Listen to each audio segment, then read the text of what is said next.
This is Trueline program. Twongeye gusuhuza mwebwe mudukurikira umunsi ku munsi. Umunsi twagarutse mu kiganiro cyacu ngira ngo ntabwo turi twenyine kumwe n'abantu batandukanye. Mbere yuko Hope abakira cyangwa se agira icyo avuga, reka tubanze kubasuhuza no kubaha ikaze hano kuri Trueline program. Uko bisanzwe rero ntabwo twebwe tujya twica umugambi, twabazana umutumirwa, abantu benshi badusabye ko twamugarura. Mufite amatsiko rero y'ibyo tugiye kuvugana nawe, mufite amatsiko y'ibyo agiye kutugezaho. You welcome iyi Trueline program. Hope ngira ngo nawe wasuhuza abantu ukababwira muri make nicyo tugiye kuvugaho cyangwa tugiye kubaza umutumirwa wacu ndetse unamutwakirire. Okay, Cesar yarakoze cyane. Iyi ni Trueline nk'uko bimenyereye nka Hope. Umutumirwa w'uyu munsi muramubona nk'uko mwamwifuje ko yagarukaho. Teme yacu tugiye gukoraho uyu munsi itubwira ngo uruhare rw'umukristo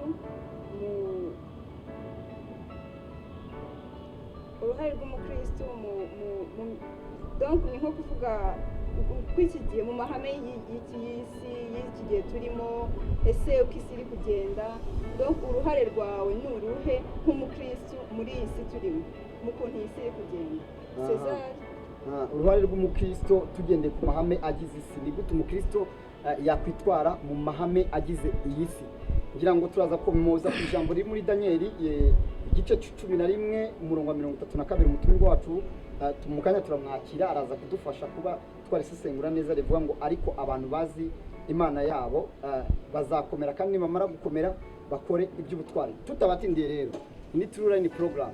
Reka Hope tubarize hari abantu benshi batamwibuka, wenda ubushize ninjye mwakiri, ariko umutumirwa wacu mwakire mubaze amazina, abantu batamuzi bongere bamwumve cyangwa se bamumenye, mubaze naho yaturutse. Cesar arakoze nanone kwa umutumirwa wacu twongeye kwakira muri Trueline. Murakoze cyane. Twagusaba ko wakwibwira abadukurikiye bakwifuje kenshi, bifuza ko wagaruka mukaganira ukagira icyo ubabwira, twagira ngo wenda n'abatahora kubonye ubushize ube wabasha kubibwira, babwire se uri muntu ki, amazina byose babashe kuba bakumenya. Murakoze cyane kuntumira muri iki kiganiro cyiza. Ni amazina yanjye nitwa Tuyisenge Majerusi, ndi umugabo, ndubatse, cyongeyeho ndi umukristo wavutse ubwa kabiri, ndi icyaremwe gishya muri Kristo Yesu. Iyo nsanganyamatsiko rero mwateguye ni nziza, uruhare rw'umukristo mu isi ya none. Mu by'ukuri ni gute umuntu yabaza Imana tuvuga, twavuze ko mu kiganiro cy'ubushize Imana ni nyinshi n'uburyo abantu bazivugamo ni kwinshi, ariko tuvuga yuko Imana yihishuriye muri Kristo Yesu. Iyo rero niyo tugiye kuvuga aka kanya. Yesu abaho umugisha. Arakoze cyane. Ese nkawe nk'umukristo twaganiriye kuri uyu munsi, abantu benshi barakuzi nk'umuntu wacu, watubwira ese wowe iri jambo uriha agaciro ki muri wowe mu bukristo bwawe? Ikintu cya mbere twabanza kumenya ngo umukristo ni muntu ki. Umukristo ntago ari amagambo. Umukristo ni ukuba warabyawe n'iryo zina, ni mwene Kristo. Nicyo gisobanuro cy'ubukristo, ni mwene Kristo, nabyawe na Kristo. Kuki nabyawe na Kristo? Ni ukuvuga ngo kera abantu basengaga Imana ariko mu buryo bayishakisha mu bifatika, kuko Imana itagaragara ari umwuka. Abantu bashyiragaho uburyo bwabo ariko babasha kwishyikira mu bitekerezo byabo. Hanyuma rero Imana ishima ko yihishura ariko yambaye umubiri, yihishurira mu mubiri kugira ngo ize gucungura wa muntu, ariko nk'uko yayihunze muri Edeni atongera kuyihunga, kuko yimanuka mu bwiza bwayo abantu bari kongera kuyihunga nanone, ariko ikora strategy yo kumanuka mu mubiri, yigaragariza abantu ari umubiri. Hanyuma abo Kristo yabyaye rero ni abana b'Imana. Niyo mpamvu iyo bivuga ngo twahawe ubugingo buhoraho, ni ubuzima bw'Imana mu maraso ya Kristo Yesu. Tukaba turi ibyaremwe bishya rero muri uwo watubyaye muri Kristo Yesu. Ukomeje ku ijambo mu kanya rivuga ngo abantu benshi bishyiragaho imana zabo. Yego. Ndetse uravuga ngo ariko mu by'ukuri abantu bose bamenyera Imana muri Kristo Yesu. Hanyuma njya ntekereza ari abishyiragaho imana yabo n'abarimenyera muri Kristo Yesu we utubwiye ko ubwo hari ahantu bitandukaniye hagati aho ngaho aho bitandukanye ari kuri Kristo ari no kuri abo bishyiragaho imana zabo watwereka watubwira nk'itandukaniro ryabo itandukaniro ririho ni uko ikintu cya mbere nubwo basengaga imana niyo yaremye byose irema abantu ariko umuntu yatandukanijwe n'imana n'icyaha ntabwo umuntu yari agifitanye ubusabane n'imana kuko umuntu yagiye inyuma y'ingobyi ariko imana yakomeje gukurikirana umuntu wayo nubwo yamuremye niyo magambo twasomye ubushize itangiriro ibice 3:20 ngo umuntu rero amaze gucumura yiremera ubucocero ariko imana yo itegura undi mwambaro nubwo umuntu yahindutse ikibi ariko imana ntabwo yirengagije umuntu kuko yamuremye umukunzi yagwiririwe n'ishyano rero umuntu yisanga mu byo atateguye n'umugambi atarigize agiramo uruhare imana rero kuko ari urukundo yongera nanone gutoranya undi nanone witwa Adamu ariwe Kristo Yesu muri Adamu wa mbere imana yaremeyemo Adamu imana imuha gutwara isi Adamu arabyara arororoka ariko ibyo bintu byose byagiye mu ngwate n'ububata bw'icyaha hanyuma muri Kristo Yesu rero nibwo imana yongeye kuremera bundi bushya yongerera nabyariramo bundi bushya ni ukuvuga ngo imirimo yose n'ibikorwa byose byiza imana ishaka biri muri Kristo Yesu urubyaro imana yitwa abana ab'imana yitwa urubyaro rwayo ni ababyawe na Kristo Yesu hariho abantu b'imana hariho n'abana b'imana ni ibintu bitandukanye rero ni ukuvuga ngo rero kera abantu bari ab'imana ariko imana iza kubyara bundi bushya ibabyarishije ijambo ryo muri Kristo Yesu niryo tandukaniro ririmo yego murakoze aho ngaho uradusobanuriye none se aho ngaho misengera akabazo bitewe n'uko warudusubije none nkaba nakubaza ngo abantu hari abagiye biremera imana hari abemera ko babyawe na Kristo Yesu hari abatabyemera hari abemera Yesu nk'imana hari n'abamwemera nk'intumwa yego none nagira ngo nkubaze ese bisaba iki kugira ngo umuntu amenye imana ye ni ukuvuga ngo reka twifashishe icyo Bibiliya ivuga n'amagambo Yesu yavuze turebe muri Yohana ibice 14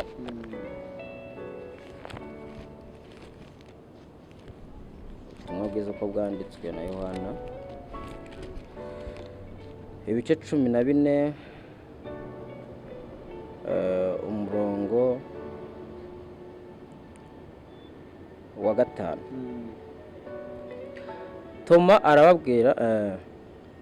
Toma aramubwira ati databuja ntituzi aho ujya inzira twayibwirwa n'iki Yesu arababwira ati ni nge nzira n'ukuri n'ubugingo ntawe ujya kwa data ntamujyanye iyaba mwaramenye muba mwaramenye na data uhereye none muramuzi kandi mwamurebye Filipo aramubwira ati databuja twereke data wa twese biraba bihagije Yesu arabasubiza ati nabanye namwe iminsi ingana ityo kandi ntiwari wamenya Filipo umbonye ababonye data ni iki gitumye uvuga uti twereke data wa twese ntiwizeye yuko ndi muri data na data akaba muri nge amagambo mbabwira sinyavuga ku bwanjye ahubwo data uguma muri nge niwe ukora imirimo ye nimunyizere mwemere ko ndi muri data na data akaba ari muri nge ariko rero nimutizezwa n'ibyo mvuga muzizezwe n'imirimo nkora ubwayo reka wenda tube tugarukiye aha ngaha ikintu cya mbere abigishwa bagendanye na Yesu imyaka 3 ntago bigize bamenya Yesu 3 yose ntago bigeze bamumenya nubwo yabatoranyije mu idini y'abayuda baratambiragamo bya bitambo bazirizaga iby'imboneko z'amezi baragenderaga kuri ya mahame y'amategeko ntabwo Yesu yashimye kubagumishayo kuko umurimo yari agiye kubaha wari uwo kugira ngo noneho bamamaze Imana nyakuri yihishuriye muri Kristo Yesu.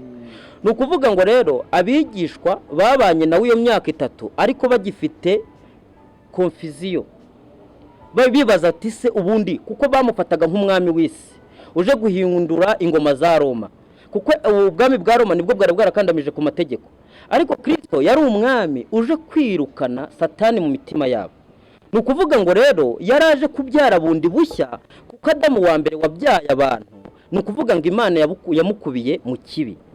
Adamu rero Kristo atoranyije ziriya ntumwa 12, hanyuma batangira kugira ibibazo, aravuga ati reka tumubaze. Baramubaza ati ariko rero naho ujya ntabwo tuhazi, inzira twayibwirwa n'iki ko ukomeza kuvuga ngo niwe nzira kuri n'ubugingo? Kuko ntabwo bari bamuzi. Ariko Yesu arababwira ati ariko igihe nabaniye namwe ntimwari mwakamenya, koko imyaka yose manye namwe ntimwari mwakamenya data ari muri njyewe. Ubundi yanze guhishura ko ari we Mana, kuko yavuga ko ari we Mana abantu bari kumuhunga bakamutinya. Hanyuma rero aravuga ngo data ari muri nge kandi nanjye nkaguma muri we. Nimunyizera, ngaho nimunyizere rwose, kuko imirimo nkora sinyikora ku bwanjye, ahubwo nyikoreshwa na data. Ni ukuvuga ngo rero Imana yihishuriye muri Kristo Yesu. Waba uri umuyisilamu, waba uri umwadeperi, waba uri umwadivantiste, uwo waba uri we wese. Ni ukuvuga ngo ijambo ryo kuvuka ubwa kabiri abantu ntabwo bigize barimenya.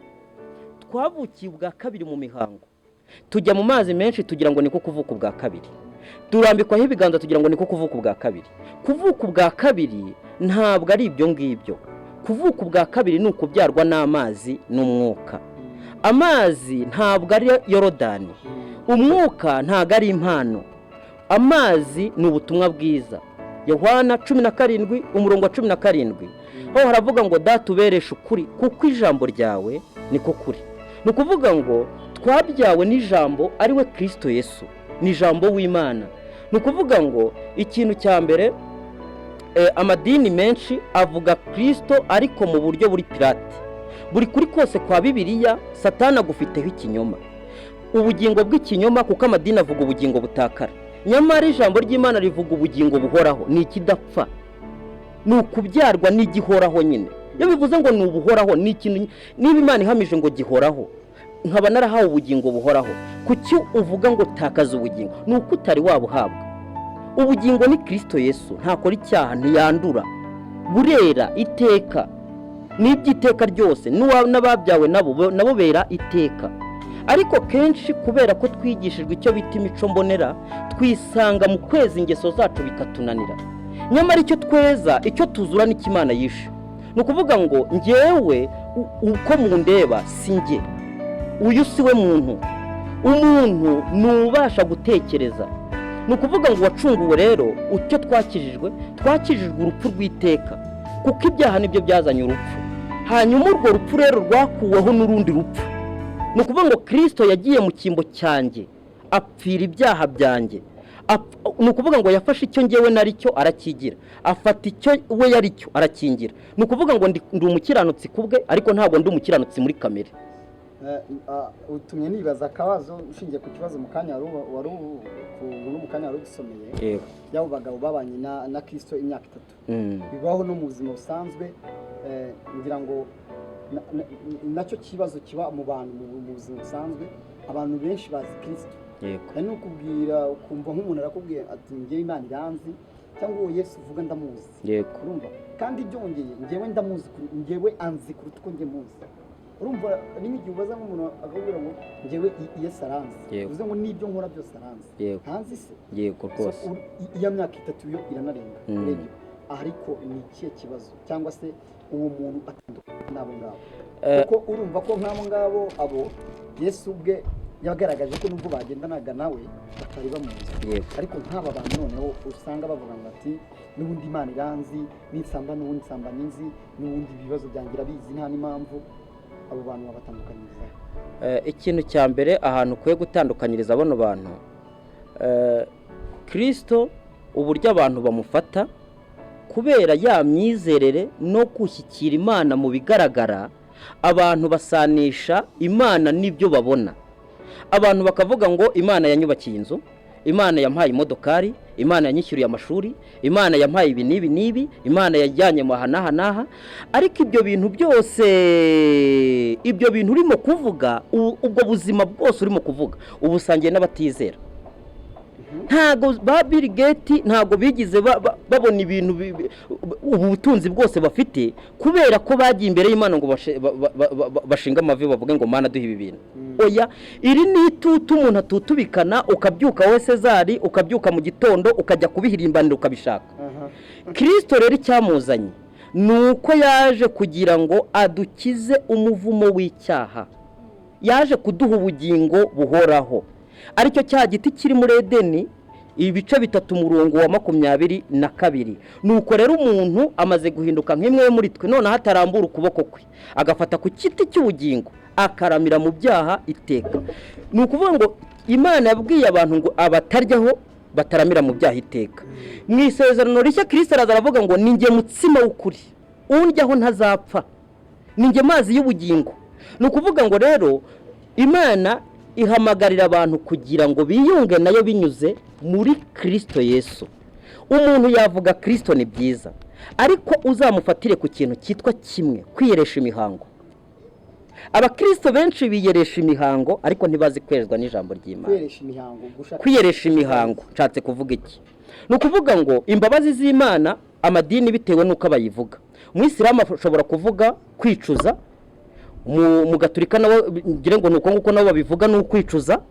Ubundi umuntu yicuza deja icyo yakoze. Niba ngewe nagiye gusambana, ndavayo mvuge ngo Mana ibi bintu nabikoreye iki, ariko byabayeho. Noneho umwadeperi cyangwa se n'abandi nandi madini ya Kristo bavuga kwiyeza, gusaba Imana imbabazi, kwihana. Noneho rero nukuvuga ngo hagati yo kwiyeza no kongera kubikora harimo umwanya ungana iki? Kuko Imana yo ntabwo ireba ikinini, ireba n'imitekerereze. Hagati y'uko wasohoje iyo mitekerereze yawe ugakora ibyo bintu no kongera nanone no kwiyeza no kongera gutekereza harimo umwanya ungana iki? Aho rero niho abantu bose bibona mu kurimbuka. Kavuga ati Yesu nagaruka ntari niyeza byanga bikunda nzarimbuka. Kubera iki? Ntabwo yigeze yizera yuko Kristo icyatandukanyaga umuntu n'Imana yakimukuyeho. Bishatse kuvuga ko imikorere mibi y'umuntu, yego, kuba umuntu afite imikorere mibi cyangwa se kuba umuntu ari umunyabyaha no kuba Kristo ariho, yego, azi Kristo nta tandukaniro. Nuvuga ngo icyambere nuko gusa wemera Kristo naho ibyo by'ibyaha nta kibazo. Ikintu cya mbere, imbaraga inesha ibyaha si wowe. Uwakubwira ngo ufata icyuma wicumite mu mutima ntabwo bishoboka. None niba umuntu akubwira ngo ihane, ubundi umuntu yihana ate? Wenda ukoze amanyanga, bivuze ngo kwiyana ukoze amanyanga bakakubwira ngo jya mu rukiko wiburanishe wikatire, wakwikatira uruye. Kristo nta nubwo yigeze yihana, yarahanwe. Yahaniwe iki? Yahaniwe kuko yari amaze guhinduka icyanjye, kandi ari njyewe wari ikivume, ninjye wagombaga guhanwa mu cyimbo cye. Nukuvuga ngo yafashe urubanza rwanjye arwishyiraho ajya guhanwa. Yahanwe nande? Yahanwe n'Imana, ariko umutima w'Imana wagiye mu bantu kuko abantu banga icyaha. Ubushize twaravuze ngo n'indaya ziri ahantu hatandukanye zikora ibibi. Yaba ari umusambanyi arwanya urukundo rw'Imana n'ubuntu bw'Imana. Abapasiteri bahagarara ku ruhimbi bakavuga ati mwabasambanye mwe nimutihana muzarimbuka, mwabagira gute, bya bindi byose bakombeka. Ariko ugahindukira ukajya kumva ngo niwe wakoze amanyanga. Kubera iki? Nuko ibyo avuga, ibyo abwira uriya nawe nibyo bimwuzuye. Nyamara yakagombye kuvuga imbaraga z'Imana zibatura umutima w'umuntu. Urukundo nirwo rubatura. Nukuvuga ngo uko nagukunda wowe cyane, uko nkomeza kuguha urukundo ni kuba imbata yanjye. Ngo niba ngukunda, yego, wifuza gusa nanjye. Mbye nukuvuga ngo urukundo rw'Imana uko bakomeza, uko umuntu agenda abwirwa urukundo rw'Imana, nukuvuga ngo zanjye sombi nizo zigenda zipfira mu rukundo. Ariko kubikubwira ngo bireke, nukuvuga ngo ushobora kubireka bigaragarira abantu ariko ukabikorera hatagaragarira abantu. ntacyo, ariko mbere yuko wenda ngira ikibazo mbaza Hope yari afite ikibazo Yego. agiye kubaza. hari aho uvuze ngo abapasiteri bashobora kugenda bagahagarara ku bihimbi bakatubwira ngo ntugasambane rwose, mwabasambanyi mwe, mwabajura mwe, mwabakimwe, noneho ejo ugasanga niwe wabikoze. Yego. Ese aho ngaho uhise utubwira ngo impamvu abikubwira gutyo nuko ari byo bimwuzuye. Ese igihe bitamwuzuye azaza akubwire ngo hinduka Imana? Ese uwo byuzuye n'uwo bituzuye, uw'ibyaha byuzuye n'uw'ibyaha bituzuye wuzujwe n'imbaraga z'Imana, uzabatandukanyiriza aho bantu? Ahantu batandukanyiriza, ikintu cya mbere, kamere yanjye n'iyawe ni bimwe, kuko twavuye ku giti kimwe, twonsa amakakama amwe. Ntabwo ukwiye kumbwe, ni ukuvuga ngo wowe ushobora kwera imbuto nyinshi uyu munsi, arizo bya bindi tugenda tuvuga, ariko jyewe nkera nkeya. Ariko ntabwo bivuze ko imbere y'Imana icyo giti kiteza imbuto. Ni ukuvuga ngo wowe ushobora kwera urubuto runaka rusebeje rwose, njyewe nkera urubuto rutasebeje. Wenda reka tuvuge wowe wasinze cyangwa warwanye, ariko njyewe nkagira uburakari n'amagambo. Ni ukuvuga ngo imbere y'Imana twese turi mu gatebo kamwe. Dukizwa n'iki rero? Ni ukuvuga ngo twese nitujyayo turagira ku musaraba rimwe, kuko umutwaro twikoreye ni umwe, tuzawuturirwa hamwe n'igorogota ku musaraba. Ni ukuvuga ngo rero ikintu gihuza abantu n'Imana no kwiyunga n'Imana, umva mu Baheburayo ibice 10 umurongo wa 10, umva uko havuga rero. Ibice 10 umurongo wa 10 haravuga ngo uko gushaka kw'Imana niko kwatumye twezwa. Urabyumva? Tubiheshejwe nuko umubiri wa Yesu watambwe rimwe gusa ngo ube bihagije iteka. Kandi umutambyi wese ahagarara iminsi yose akora umurimo we, atamba kenshi ibitambo bidahinduka, bitabasha iteka kugira ubwo bikuraho ibyaha. Abo ni bande bo mu isezerano rya kera. Ariko wa wundi amaze gutamba igitambo kimwe cy'iteka cy'ibyaha, yicara iburyo bw'Imana, ahera ubwo arindira igihe abanzi be bazashyirirwa munsi y'ibirenge bye. Kuko abezwa yabatunganishije rwose igitambo kimwe kugeza iteka ryose. Umva umwuka wera. Kandi umwuka wera niwe mugabo wo kuduhamiriza ibyo amaze kuvuga ati, iri ni ryo sezerano nzasezerana nabo hanyuma y'iyo minsi, niko Uwiteka avuga. Nzashyira amategeko yanjye mu bwenge bwabo, mu mitima yabo, kandi mu bwenge bwabo niho nzayandika. Arongera ati, ibyaha byabo n'ubugome bwabo sinzabyibuka ukundi. Noneho rero ubwo ibyo bibabariwe, ntihakiriho kongera gutamba ibitambo by'ibyaha. Akaga dufite muri iyi minsi ni uko abakristo benshi bahamagariwe mu mategeko, ariko ntibabwirwa icyo bita umudendezo wo muri Kristo Yesu. Pasiteri ntashobora kugusobanurira icyitwa umudendezo, nyamara Imana yo ishaka ko abantu baba mu mudendezo.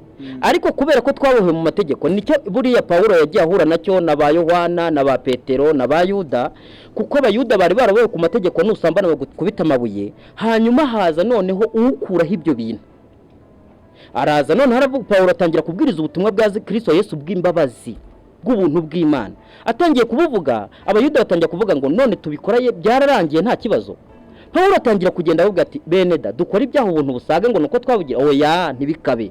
Muri Petero nawe arandika aravuga ngo bene data muraba umudendezo, ariko mwirinde umudendezo wanyu utajya urwitwazo rwo gukora ibyo mwebwe mushaka. Muri Yuda arandika arababwira ngo bene data, ubwo nagiraga umwete wo kubandikira iby'agakiza dusangiye, niyumvishemo ko mpaswe rwose kubandikira, kuko hariho bamwe baseseye muri twe rwihishwa. Ni abantu bahindura iby'Imana iby'isoni nke, ni abantu batubaha Imana. Abo bamwe ni bandi, bamwe baseseye muri twe rwihishwa. Ubwo ni abantu tudahuje kwizera Yego. muri twe. Aha, ndabisobanura. Bishatse kuvuga ngo ni abantu bumvisha ubutumwa bwiza, ariko ntibabyarwa nabwo. Ni ukuvuga ngo Kristo niwe butumwa bwiza. Iyo atakubyaye rero, ni ukuvuga ngo ushobora gufata bwa buntu ukabwumvira mu mudendezo wa kamere. Ninsambana nta kibazo, ninkora ibi nibi nta kibazo, kubera ko imbaraga ituma uzinukwa ntago wigeze uyakira. Ariko iyo umuntu yamaze kwakira ubutumwa bwiza, ahinduka nk'umugore utwite, arahurwa. ni ukuvuga ngo si wowe ubiri mu kubikora. Niyo mpamvu Pawulo yanditse aravuga ngo si njye uriho, ahubwo Kristo muri njye niwe uriho. Ariko nanone inzandiko za Pawulo nanone iyo uzisomye Roma ibice 7 aravuga ngo ngewe ndi wa kamere ndetse naguriwe no gutegekwa n'ibyaha, kuko sinzi ibyo nkora, ibyo nshaka gukora si ibyo nkora, nifuza gukora ibyiza ariko ibi nako bikagira gute. Yamaze kwisobanukirwa ko yavuye kuri Adamu mubi, ariko arandika ageze hepfo aravuga ngo Imana ishimwe kizajya inkiza ku bwa Yesu. Ni ukuvuga ngo rero ikintu cya mbere abapasiteri bigisha, kubera ko ijambo ryitwa kwizera ni ijambo ryumvikana nk'iryoroheje ariko ni ijambo rinini. Ni ukuvuga ngo kwizera iki? Kwizera mu Baheburayo niho hari amagambo avuga ngo 11 kwizera no kumenya ibyiringirwa udashidikanya. Iyo umuntu atigeze amenya ibyiringirwa ntashobora kugira ibyiringiro. Iyo umuntu atagize ibyiringiro rero ntashobora guhamya.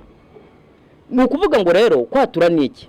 Kwatura aricyo cya kintu twavugaga uburyo biyeresha imihango. Ni ukuvuga ngo ntago twezwa n'icyo no kuvuga ngo Mana tubabarire. Hano haravuze ngo uko gushaka kw'Imana niko kwatumye twezwa. Umurimbyi warayongera aravuga ngo kandi iyo nyobye nkamushavuza ntareka kunkunda ntakwiriye. Kandi kinsubizaho Yesu ari ni ukwibuka urukundo rwe. Ni ukuvuga ngo muri rwa rukundo rero mu kwibuka ko Yesu yahaniwe ibyawe, mu kwibuka ko Yesu yababarijwe kubera ibyaha byawe. Ni ukuvuga ngo urwo rukundo ni rwo ayo marira y'urukundo niyo gusubiza mu busabane, ariko nta gusubizwayo no kuvuga ngo Mana mbabarira ndapfuye. Oya, aho rero Satani kubera ko amadini yigishije kwiyeresha imihango niho batakariza ubugingo, tukongera tukiyeza ndabwakiriye ubugingo, nakoze iki ngiki ndabutakaje. Oya, niba Imana ivuze ngo ndabyaye irabyaye nyine n'Imana ibyaye. Ni ukuvuga ngo niba tuvuga yuko dutakaza ubugingo ubwo Yesu akora icyaha, kandi Yesu niwe bugingo buhoraho. Ni ukuvuga ngo rero ubugingo ntibupfa, ubugingo ni Kristo. Pawulo yanditse avuga ngo ubugingo bwanjye bwahishanwe n'ubwa Kristo mu Mana. Impamvu rero abantu bisanga benshi mu kurimbuka nuko batigeze bahabwa ubugingo buhoraho. Ibyo byose ngira ngo abakurikiye Trueline program babashe kumva neza icyo umukristo gisobanura n'icyo umukristo agomba kuba ari cyo. Yego. Hanyuma tugaruke ku nsanganyamatsiko yacu y'ibigendanye n'umukristo noneho kugira ngo abe mu mahame y'isi, kuko kuba ku isi hari aho bisaba amahame mu gukora, amahame mbega mu kugira ku kintu runaka. Wowe iyo urebye ubona umukristo muri aya mahame ageze isi, usanga hari nk'imyumvire abakristo benshi bafite itandukanye. Ugasanga hari nubwo batamenye nk'uko twavuze ririya jambo ngo abazi Imana yabo nibo bazakomera, kandi bamara gukomera bakora iby'utwari. Ariko iyo urebye usanga abakristo benshi kubera icyo kintu wavuze cyangwa cyo kwizera, cyo kubaho muri uwo mwuka, ugasanga hari n'ibintu badakoze, nyamara bisaba ko babikora babikoreye muri ya mahame y'isi. Wowe icyo kintu kivuga iki? Sinzi niba warakibonye. Ni ukuvuga ngo akenshi twakoze batubwira yuko dukwiye kwanga isi, kandi ubundi umukristo koko akwiye kuba mu isi nk'utayitegerejemo ibyiringiro by'ubuzima bwe. Ariko ubuzima buvugwa ntago ari ubuzima ubu ngubu tubamo. Ubu buzima tubamo tugokera muri iyi si kuko nizo ngaruka z'icyaha. Uko byagenda kose nzubaka inzu natutubikanye, nzarera abana natutubikanye, nzakora ibintu byose, uzashaka umugore kubera ko wabanje kubitekerezaho, kandi utekereze n'ibizamutunga n'ababana n'amashuri n'ibiki byose. Ni ukuvuga ngo rero ayo ni amahame ugomba kubamo ku isi uko waba uri kose. Noneho kenshi usanga abakristo tuyoberezwa mu kintu cyitwa nk'ikinya cy'amasengesho. Umukristo aho atagiye gukora akajya gusaba Imana imigisha binyuze mu masengesho menshi, akikubita aho ntazi za kizabonwa za Samatare za Kanyarira zahe hose, agasenga amasengesho y'iminsi 7, yabona Cezari urimo gukora arimo kugenda azamuka, agahita atangira gucanira niki imanza. Urabyumva? Noneho ugasanga ubuzima bw'umukristo budindijwe no kudakora. Icya kabiri, ugasanga hari imirimo imwe n'imwe abakristo babujijwe gukora. Urugero, ugasanga nk'umukristo wenda bitewe n'imyizerere ngo ntabwo yajya muri salon ngasuke. Urabyumva? Bitewe n'imyizerere ngo ntabwo yajya muri hoteli ngo ajye gukora akazi ko muri hoteli, bitewe n'ibikorerwamo. Ni ukuvuga ngo rero ikintu cya mbere abantu nibabanze batandukanye yuko ubuzima bwa hano kuri iyi si n'ubuzima Kristo yaje gucunguriramo abantu bitihabanye. Bihabaniye hehe rero? Ni ukuvuga ngo kwizera ko kumenya nuko ngewe mpinduka umwana w'Imana nkaba muri iyi si ariko mbizi neza. Yohana niwe wabyanditse aravuga ngo bakundwa ubu turi abana b'Imana, ariko uko tuzasa ntikwari kwerekanwa. Oya, icyo bikora ni yerekana nge nzasa nawe. Ni ukuvuga ngo rero muri iyi si nzabamo nk'amajerusi, nkoreremo ibitunga umuryango wanjye hatavuyemo na kimwe. Ni ukuvuga ngo nzubahiriza amahame yose ya leta imbwira, kuko ubuyobozi bwashyizweho n'iki? Ni Imana, kandi Imana igenga ibintu byose. Ni ukuvuga ngo rero kuko ntari ninjira muri bwa buzima bwa paradizo bwo kubaho ntarushye, icyo gihe rero ni ukuvuga ngo usanga abakristo benshi bisanga muri iyo sisiteme yo kubuzwa gukora ibintu ibi n'ibi, noneho bakisanga basigajwe inyuma mu iterambere, nyuma bakazarogereta babijyamo bitagishoboka ariko bita kugwa. Ugasanga umukobwa aribanye akavuga ati wenda sinzashakana n'umuntu runaka, urabyumva, wenda ni umwadeperi cyangwa se n'umwadivantiste cyangwa n'uwundi muri rindi dini, sinzashakana n'umugaturika. Ibyo bintu byose nta Mana ashinze idini. Idini ni umwuka urwanya Imana ukorera mu bantu. Itorero ni Kristo Yesu. Abizera rero bagize umubiri umwe, yaba ari umunyamerika uri muri Amerika, yaba ari umunyarwanda uri mu Rwanda, bizeye kimwe, bagize umubiri wa Kristo Yesu. Ni ukuvuga ngo Kristo rero niwe mutwe w'itorero, niwe udutekerereza, ntago adutekerereza ibyo muri ubu buzima. Oya, ibyo rwose Imana yabishyizeho, yabwiye Adamu iramubwira ngo rwose ibyo kurya byawe ni icyuya, ntago bizahinduka. Nawe mugore uzajya ubyara urushye, hazagira uvuga yuko noneho ajya kubyara adakubiswe n'ibisa. Ni ukuvuga ngo rero ibyo bintu byose ngewe nkuye kubaho mu buzima bwo kumenya ukuri kw'ijambo ry'Imana. Iyo abantu batamenya ukuri rero usanga amadini menshi, ntituvuga ko ijuru ari rimwe, Imana ari imwe, uwadubambiwe ari umwe. Ni ukuvuga ngo iyo biramutse bibaye gutyo twakwizera kimwe, twasengera hamwe, ariko kubera ko ari udutsiko twashyizweho n'abantu. Ni ukuvuga ngo umwadivantiste ntashobora gushyingirana n'umwadeperi, umwadeperi ntashobora gushyingirana n'umugaturika. Kubera iki? Kubera ko Imana basenga bavuga ko ari imwe, ariko never ntago ari imwe. Ni ukuvuga ngo buri dini ryose rifite Imana yaryo, buri dini ryose rifite Imana yaryo. Abatesaloniki, reka tuhasome wenda mubanze mwumve neza. Abatesaloniki ba kabiri, Abatesaloniki ba kabiri, reka duhere ku murongo wa 3. Haravuga ngo umurongo wa 3, reka duhere ku wa 2. Kugira ngo mutanamuka vuba mukava mu bwenge, cyangwa ngo muhagarike imitima naho mwaba mubitewe n'umwuka cyangwa n'ijambo cyangwa n'urwandiko rukekwa ko ruvuye kuri twe, bihamya yuko umunsi w'umwami wacu umaze gusohora, ntihakagire umuntu uboshya uburyo bwose, kuko uwo munsi utazaza kurya kwimura Imana kutabanje kubaho. Kandi urya munyabugome atarahishurwa ari we mwana wo kurimbuka. Abari Satani hariho imana ebyiri, Imana y'isi n'Imana yaremye byose.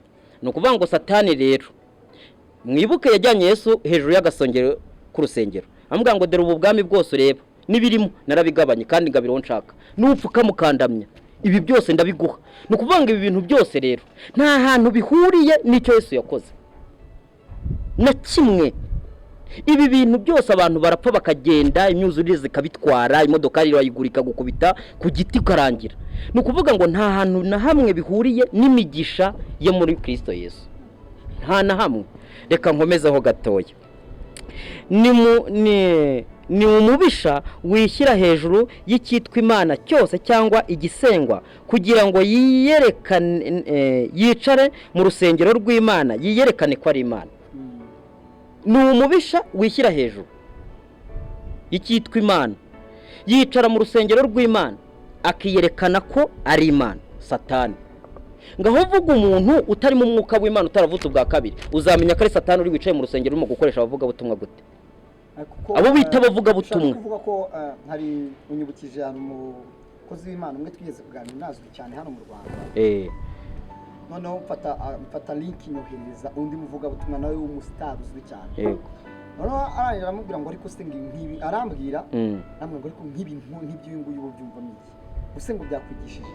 So ni ukuvuga ngo nk'iryo jambo ngo mbishingiye kuri iryo jambo waruvuze. Yego. Buri muntu wese Yego. arashaka kuba hejuru. Yego. Arashaka kuzamuka kumenywa ari we. Nicyo ushaka. Ni ukuvuga ngo Satani atanga impano zigiye zitandukanye. Umva gatanu hano. Ntimwibuka yuko nababwiye ibyo nkiri kumwe namwe, kandi nanone muzi yuko ikimubuza ari ukugira ngo azahishurwe mu gihe cye, kuko amayoberane y'ubugome n'ubu batangiye gukora, ariko ntazahishurwa keretse uyabuza ubu akuweho. Nibwo wa mugome azahishurwa, uw'umwami Yesu azicisha umwuka uva mu kanwa ke akamutsembesha kuboneka. Kuza k'uwo mugome kuri mu buryo bwo gukora kwa Satani, gufite imbaraga zose n'ibimenyetso n'ibitangaza by'ibinyoma n'ubuhenzi bwose bwo gukiranirwa kubarimbuka, kuko batemeye gukunda ukuri ngo bakizwe. Ni ukuvuga ngo Satani yatanze impano zigiye zitandukanye. Satani bakazana abarwaye abadayimoni akabahagurutsa, bakazana abarwaye n'ibindi akabahagurutsa. Ariko ibyo ngibyo ntabwo biri byo bigaragaza yuko umuntu ari mu mwuka w'Imana. Ni ukuvuga ngo Yesu we yabyeruye neza, aravuga ngo nimubona bamwe bazakora ibitangaza mu izina ryanjye, abandi bagire gutya mu izina ryanjye, ariko finaroma bazihakanwa n'Imana. Ni ukuvuga ngo umuntu uri mu mwuka w'Imana ni uhamya gukiranuka kw'Imana muri Kristo Yesu. Aho ngaho hari ahantu bigeze kutubwira ngo Satani yaragiye aravuga ngo reba ubwami bwose, yego, ukamukandamya ndabuguha, mbese ndabukuraga wowe ubwawe. Yego. Utubwira ko ibi byo tubona muri iyi si nta hantu bihuriye n'ubwami bw'Imana. Yego. Mbese n'imigisha Imana iduha. Yego. None se wavuga iki ku babwiriza butumwa bagiye batandukanye? Yego. Umuntu agusengera akubwira ko gusa Imana igiye kuguha imodoka, Imana igiye kuguha inzu nziza, Imana igiye kuguha mbese agace kose kakaba kawe, ibyifuzo byawe bigiye gusubizwa, aho kugira ngo akubwire ngo Imana igiye gukiza ubugingo bwawe, wenda igukure mu byaha, ikwandike. Mbese kwabo bavuga butumwa bavuga ibyo ngibyo, ko batubwiye ko ntaho bihuriye, we wabavuga iki? Ni ukuvuga ngo kubera ko Satani ashaka ko umubare munini uzarimbuka. Satani abantu bamwitiranya muri bya mashusho bagiye batwereka y'ibikara. Satani bakamushushanya nk'umwirabura, Yesu bakamushushanya nk'umuzungu. Ni ukuvuga ngo kubera iyo myumvire no kubona ayo mayimaje, abantu batekereza ko Satani ari uko ari. Ariko mwibuke ko Satani ari marayika w'umucyo. Imana iravuga ngo uyu muntu amaze guhinduka nk'imwe yo muri twe kubyo kumenya icyiza n'ikibi. Ni ukuvuga ngo Satani niwe wari Imana, n'Imana yaremye byose. Ni ukuvuga ngo umuntu yahise ajyamo hagati rero. Umva imigisha y'Imana rero aho intere. Ashaka gusa nabo bose. Kimwe cya Satani. N'ikindi cy'Imana, yes. Niyo mpamvu umuntu afite ibintu bibiri, icyiza n'ikibi. Ni ukuvuga ngo uhora urwanisha icyiza, ikibi. Ariko ikibi nacyo kikakuganza ugakora ibibi. Ni ukuvuga ngo rero izo mpande zombi zihora zihanganye. Ni ukuvuga ngo rero abantu nibabanze bamenye yuko ayaba ari icyiza cy'umuntu byose ni ikibi. Ibintu byose Imana ishaka n'ibyo tutura Imana byera ni ibiri muri Kristo Yesu. Umva rero noneho hahandi rero Abefeso igice cya mbere umurongo wa 3, umva ko havuga Imana y'umwami wacu Yesu Kristo ariyo na se ishimwe, kuko yaduhereye muri Kristo imigisha yose y'umwuka yo mu ijuru, nk'uko yadutoranirije muri we isi itari yaremwa, kugira ngo tube. Ni ukuvuga ngo imigisha y'Imana ni uko twatoranyirijwe muri we, muri Kristo Yesu. Icya kabiri ni uko Imana yongeye kutwita urubyaro rwayo tutari tubikwiye. Ni ukuvuga ngo rero ikirenze kuri icyo ngicyo, ubuzima bwo muri iyi si twavuga ba Rubangura, ba Rujugiro, ntago babihawe kubera ko ari imigisha bagiye kubisengera ngo bavuga butumwa barambikaho ibiganza. Iriya ni strategy yo kugira ngo bagukururire muri bya bintu, bakubwire ngo dore twaragusengeye, Imana yaguhaye umugisha, zana icya 10 n'amaturo. Ni ukuvuga ngo bazakubwira ngo zana ubutunzi bwawe ububikeho ingese n'inyenzi zitagira gute zitagera. Ubutunzi bwawe wowe ukazana amafaranga ukayiha pasiteri ngo yajyanye mu ijuru. Ntabwo Imana yigize imenya amafaranga akizweho n'abantu. Yego. icyo bikora kuko idukunda ibiduha tutanabivuze. Umubyeyi amenya icyo umwana akwiriye. Nta buri umwana ashobora kubwira umubyeyi we ngo nzanire bombo, ariko umubyeyi arabizi ko atagoye gutahanira umwana we akantu keza. Ni ukuvuga ngo kubera ko batuvukije uburenganzira bwo kwitwa abana b'Imana, bo batujyana mu byo bo bifuza. Noneho iyo bamaze kutujyana mu byo bo bifuza, duhorana umutima w'ubwoba. Muri wa mutima w'ubwoba bawukoresha mu gihe bo bumva bashaka. Ni ukuvuga ngo niba bagukizamo iterabwoba ry'icyacumi, igihe pasiteri azashakira kugikoresha bitewe n'ibyo ashaka kugeraho, azabyutsa bya bintu yagushyizemo. Niba avuze ngo iyi nzu ni inzu y'Imana, mukora umurimo w'Imana, muririmbe, ni ukuvuga ngo wowe azabyutsa bya bintu bitewe n'ubwoba yagushyizemo, kubera ko uzi ko nutabikora uzapfa. Ariko iyo umuntu yamaze kubatuka rwose, ni kwese yavuze ngo nimumenye ukuri muzamubatuwe by'ukuri, kandi umwana n'ababatuwe muzamubatuwe rwose. Ni ukuvuga ngo rero iyo umuntu yamaze guhinduka icyaremwe gishya muri Kristo Yesu, imigisha yose y'umwuka iri muri we. Ni ukuvuga ngo ukwiye gutegekesha ubutware buri muri wowe, uri umwana. Tugarutse kuri rya jambo noneho twatangiye tuvuga ngo ariko abazi Imana yawe, bivuze ngo mu by'ukuri aho ngaho niho uba wasobanukiwe neza yuko wamenye Imana yawe. Noneho nibyo bituma ukora ibyo butwari. Gukora ibyo butwari, ubundi intwari ni iki? Ubutwari ni uwatsinze. Ni ukuvuga ngo ngewe ntabwo ndimo gutsinda, ntabwo ndimo gukora ngo nsinze, ahubwo ndi mu nsinzi y'uwatsinze. Ni ukuvuga ngo Kristo yaratsinze, ubu ngewe ndi mu nsinzi. Wenda reka dufate urugero rutoya, twese tuzi amateka y'igihugu cy'u Rwanda. Inkotanyi zaritanze zibohora igihugu, zirarwana, zirara mu mashyamba, zihura n'imibabaro, inzara n'ibindi byose, ariko kuko arizo ziza agaciro k'ibyo zarwaniye. Ni ukuvuga ngo ku mbibi z'igihugu nibo bahahagaze, ku mihanda n'ahandi hose nibo bahora bareberera abanyagihugu, kuko nibo baza agaciro k'amahoro barwaniye.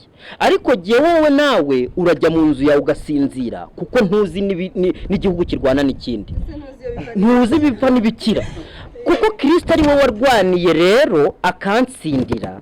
Ngewe nkaba naratsinzwe mu rubanza, akaza akansindishiriza. Ni ukuvuga ngo niwe urinze ubugingo bwanjye, ntabwo ari njye mburinda. Ariko amadini kubera yuko aduhoza muri ya sisiteme y'ubwoba, arakubwira ngo rinda ubugingo, shaka ubugingo, eza ubugingo, urabyumva, sengera ubugingo.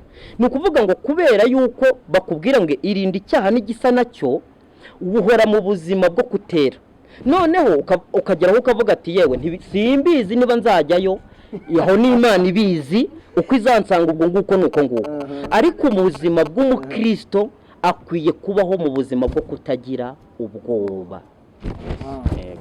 Trueline program ngira ngo mwiyumviye dusoza, dukomoze kuri topic yacu. Noneho abantu bazi Imana bari bakwiye gukora iki? Ikintu cya mbere umuntu uzi Imana ikintu akwiye gukora, ikintu cya mbere no kubanza guhamya. Umuririmbyi we yaririmbye aravuga ngo numara kumwakira nk'umwami n'umukiza wawe, hamya mu bandi ibyo yagize gute, ibyo yagukoreye. Nabo bahishurirwe Yesu, bahabwa ubwo buntu wahawe nawe. Mu Baheburayo ho hari amagambo avuga ngo nuko rero mukomeze kwatura ibyiringiro byanyu. Umukristo akwiye kubaho mu buzima, ikintu cya mbere akwiye kubaho mu buzima bwo kwatura ibyo yizera. Kuko nujya wenda nk'urugero ugahura n'uyu mukobwa mugatangira kuvuga icyo Kristo yakoze n'urukundo rwe, ibyari amarangamutima n'amarari birapfa. Byishwe n'iki? Byishwe n'imbaraga ziri kunogite n'umwuka w'Imana. Ni ukuvuga ngo muri ya mitekerereze ihindutse gutekereza urukundo, niho ya marangamutima ya kamera apfira. Ariko nimuhura mugatangira kuvuga iby'ubuzima, mugatangira kuvuga icyo bikora nimuhuzwa na business, sawa, kuko ni iterambere kuri wowe, ni iterambere kuri uyu nguyu. Ni ukuvuga ngo rero ubuzima abakristo bakwiye kubamo, ikintu cya mbere bakwiye kubyarwa n'Imana, babyarwe n'Imana, kuko wabyawe n'Imana yuzuye ubuntu n'imbabazi, yuzuye urukundo. Mu rukundo rero, urukundo ntirubanura. Niko umwanditsi umwe yanditse aravuga ngo urukundo ntirwishimira ikibi, ntirwirarira, ntirwihimbaza, n'urw'Imana. Iyo umaze kurwakira muri wowe rero, ugendera muri iyi si, kandi ibintu ubuzima bwawe burakorohera. Ni ukuvuga ngo rero abazi Imana yabo nibo bakwiye gukora iby'ubutwari. Ubutwari ni ubwo ngubwo rero, ni ukuneshesha icyiza ikibi. Ikibi ni ikihe? Ni wowe, ni Satani. icyiza ni iki? Ni umusaraba, ni Kristo Yesu. Aho rero iyo turimo kutumbira umusaraba, uko duhanga amaso urwo rukundo niko tugenda dusa na Yesu. Yesu abaho umugisha. Trueline program hope ngira ngo ndumva umutumirwa wacu nta dena tugiyemo kitse nimba ari icyo wumva wamubaza cyanyuma. Nasi umutumirwa wacu abisobanuye byose, bya bibazo twamubajije, bya ibyo tutumvaga neza, ndetse n'abadukurikiye babyumvise. Hari ahantu yagiye abisobanura neza ku buryo na buri muntu wari ufite mbese kujijinganya muri we, ndetse ko agiye gusobanuka. Reka rero tubasezere mwe mwari mukurikiye Trueline program, ngira ngo nkuko bisanzwe mukomeze gukora subscribe kuri channel yacu kugira ngo ibiganiro tubagezaho umunsi ku munsi mubashe kujya mubikurikira. Ikindi nanone ushobora kujya muri comment hanyuma ukatubwira, ukaduha inyunganizi cyangwa se ukatugira inama. Waba ukeneye gutanga ubuhamya ukatubwira ko ukeneye gutanga ubuhamya, tubaha go ahead mukaza mukavuga iby'Imana bakoreye cyangwa se namwe mukadusangiza kuri ubwo bumenyi cyangwa kuri bakaduhesha umugisha natwe.